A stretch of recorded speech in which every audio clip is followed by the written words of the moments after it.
안녕하세요. 미국 주식 성공 투자로 여행을 원 없이 다니고 싶어하는 욕망덩어리 미국 주식 인간지표입니다. 엔비디아 실적 발표로 조정장이 와주길 내심 바랬지만 역시나 엔비디아는 좋은 기업임을 알려준 듯합니다. 그러면 도대체 언제 조정다운 조정이 올까 싶은데 좌측은 QQQ ETF 일봉이고요. 우측은 엔비디아 일봉입니다. QQQ 스토캐스틱 소파동은 과매수권에서 살짝 꺾인 상태지만 엔비디아는 소파동이 완전 바닥권이죠. 그러니까 현재 상황이 좀 거지 같은 게 빅테크 일부 종목은 조정을 받고 있는데 QQQ라든지 SPY 같은 지수 ETF는 조정이라고 하기엔 애매모호한 위치라는 겁니다.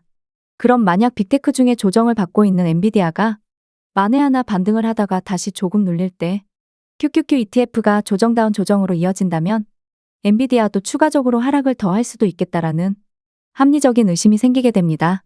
지수를 이길 수 있는 종목은 그 종목 자체의 실적에 대한 모멘텀이 갑자기 좋아지는 호재거리가 없다면 쉽게 지수를 이길 수가 없기 때문이죠. 그러면 TQQQ 투자를 하는 입장에서 현재 상황을 복기해보면 최근에 QQQ ETF 기준으로 $495 부근, 대략 40일 이평선 부근에서 매수를 했다고 가정을 해봅니다. 그리고 상승을 하긴 하는데 11월 15일 이후로 아직도 전고점을 뚫지 못했습니다.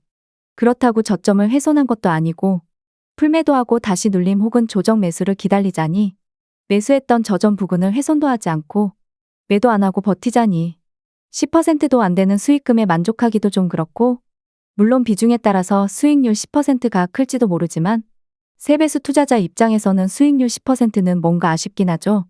더군다나 한 달을 기준으로 삼았을 때 보름 가까이 그 정도 수익률로 끝이라면 더욱 아쉬움이 클 거라고 봅니다.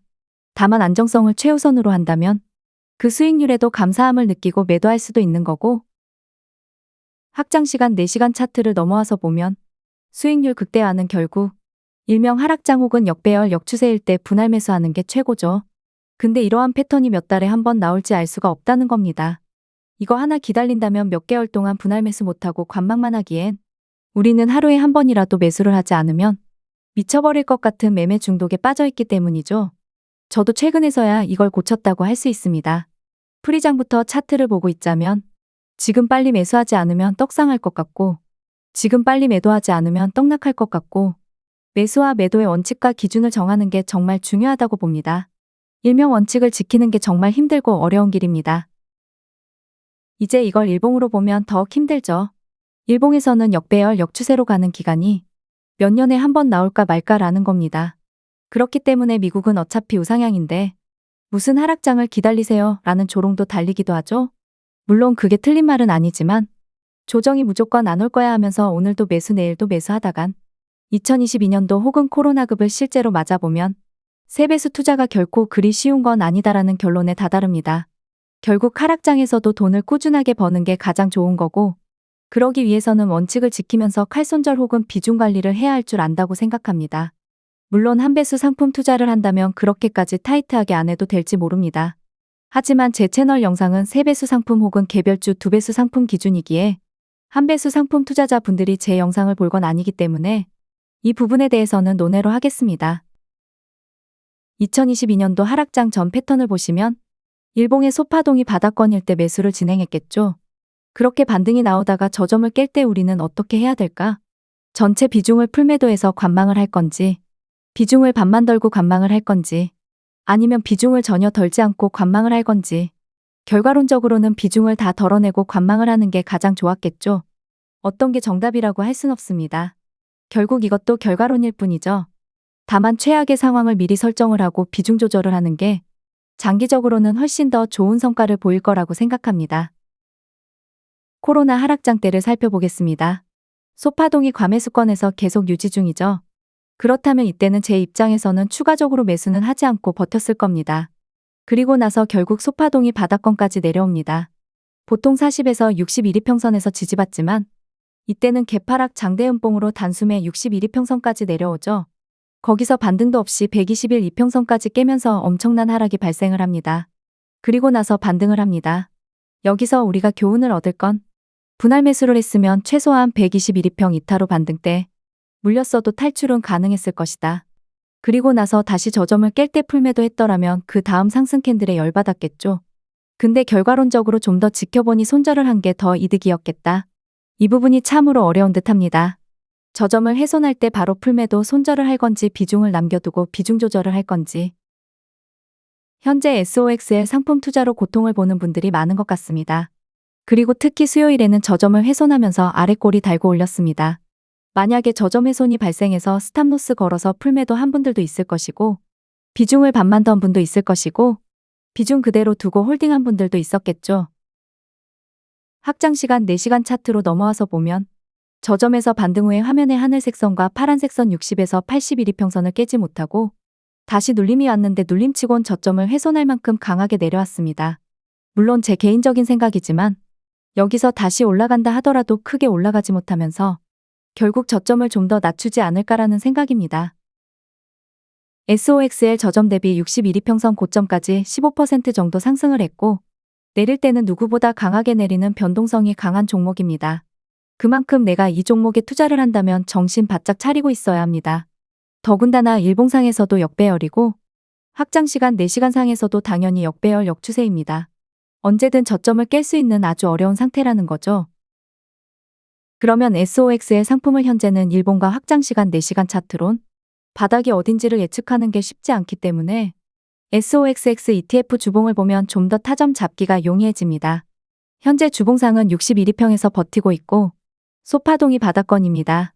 그렇다는 건 좀 더 저점을 훼손할 수도 있지만 분할 매수 잘하다 보면 소파동 반등할 때 꽤나 큰 수익도 챙길 수 있다고 알려줍니다.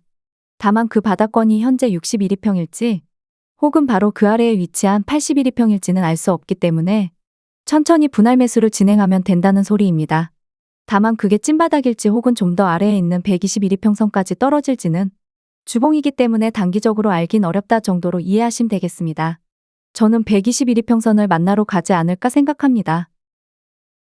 엔비디아 일봉 차트입니다. 수요일에 매수 스타트했습니다.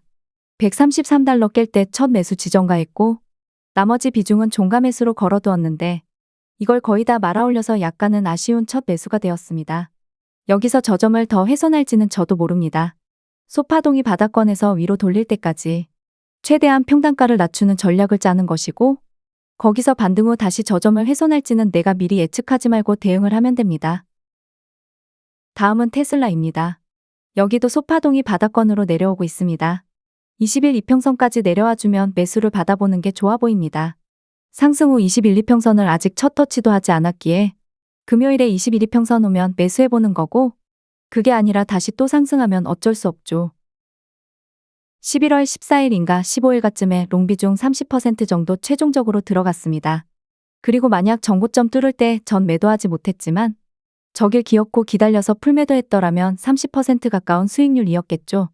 그러니까 이런 매수 매도를 한 달에 두세 번만 성공시키면 내가 하루하루 매번 매수해야지라는 생각이 없어집니다. 그냥 기준을 딱 잡아두고 그 기준점에 왔을 때만 매수하면 됩니다. 하지만 우리는 비트코인 관련주도 매수하고 싶고 테슬라도 매수하고 싶고 SOX의 상품도 매수하고 싶고 다 매수하다 보니 종목이 많아져서 비중 관리하기 힘들어지고 분산 투자가 좋은 점도 분명히 많겠지만 제 기준에서는 두세 가지 종목으로 압축해서 집중하는 게 저는 더 좋다는 입장입니다. 마지막으로 비트코인 관련주 MSTR 일봉입니다. 21이평선을 터치한 건지 안 한 건지 애매모호한 상태에서 반등을 했습니다. 아마 금요일 정도면 소파동이 위로 살짝 돌리지 않을까 싶습니다. 여기서 정고점까지 쭉쭉 가면 매수 못한 저는 다소 아쉬워할 수도 있겠죠.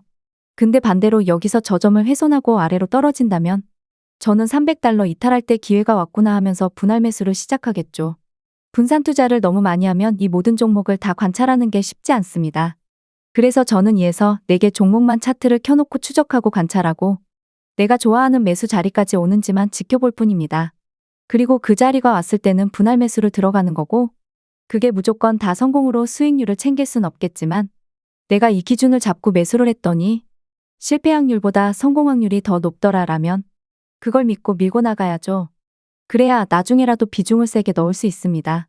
기준 없이 매수해서 손절액수가 커지면 커질수록 반등이 나올 만한 구간 매수를 받아볼 수 있는 이유가 충분한 구간에서 비중을 세게 넣지 못합니다. 결국 그 과정까지 큰 손해 없이 이루어 가시길 바랍니다. 구독과 좋아요, 알람 설정은 무료입니다.